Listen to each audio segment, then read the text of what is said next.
Looking ahead is one of the most important autocross fundamentals. If you're only looking at the cones directly in front of your car, you're driving cone to cone, which is never the smoothest or fastest way through the course. Not looking ahead also makes you much more likely to be late with your inputs or miss an element entirely. Training yourself to look 1, 2, or even 3 elements ahead as you're attacking the course will help you get faster and avoid DNFs. It's pretty simple. If you know what's coming at you, you'll be more prepared to deal with it.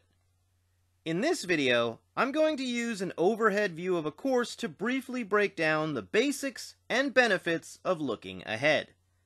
The scale of my course is a little off, but it will work to illustrate my points. Keep in mind, looking ahead doesn't mean staring or fixating.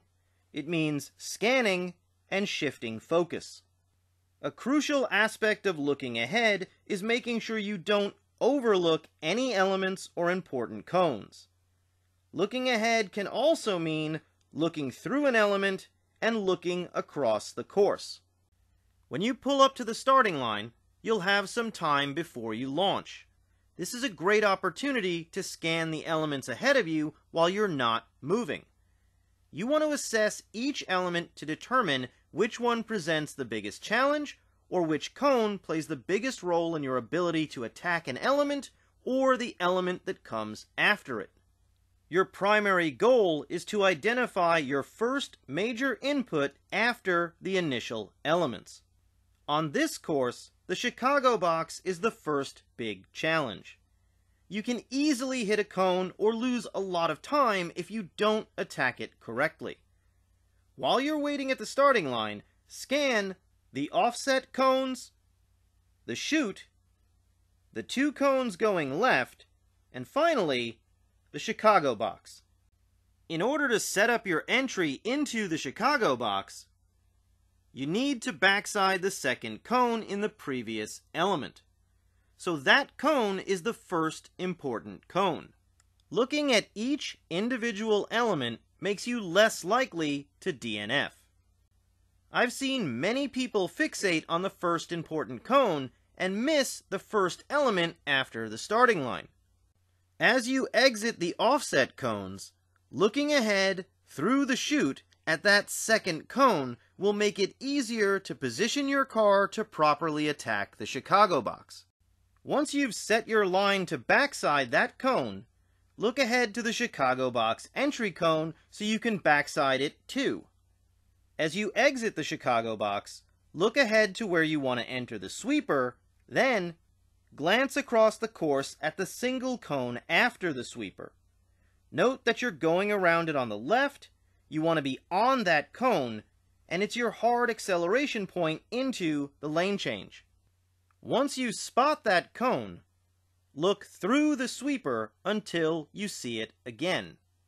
Because you spotted it from before you entered the sweeper, you can find the shortest, smoothest, fastest line through the sweeper that positions you to attack that cone. Then, as you exit the sweeper, look ahead to the lane change, the important cones you need to backside in the lane change, and the braking zone heading into the next element. By looking across, through, and ahead, you created a smooth, fast arc from the start of the sweeper into the lane change. As you enter the lane change, scan in quick succession the important lane change cones and the offset cones, focusing on the cone you absolutely must backside in order to make it through that tight, slow element. Because you spotted your braking zone from before you entered the lane change, you've given yourself a lot of time to prepare for going from a very fast element into a very slow element. That makes you much less likely to miss the offset cones and DNF. As you exit the offset cones, look ahead to your entry point into the second sweeper. Then, as you approach the second sweeper, glance across the course to spot the first cone in the slalom. Note that you're going around it on the right side, and you definitely want to backside it.